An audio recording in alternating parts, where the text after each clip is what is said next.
নিজের লেভেল নামায় ফেলেন।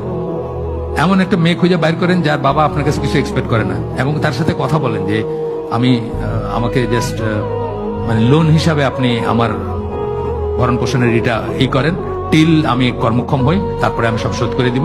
আপাতত আমার ওয়াইফ আপনার বাড়িতে থাকুক, আমি তারপরে আলাদা করবো, এবং আপনার কাছে যা আমি ফেভার নিতে সব আমি পে ব্যাক করবো ইন ক্যাশ বা এই হিসাবে করতে পারেন অ্যারেঞ্জমেন্ট। এটা জায়েজ না জায়েজ যে তা না, কি বলেন?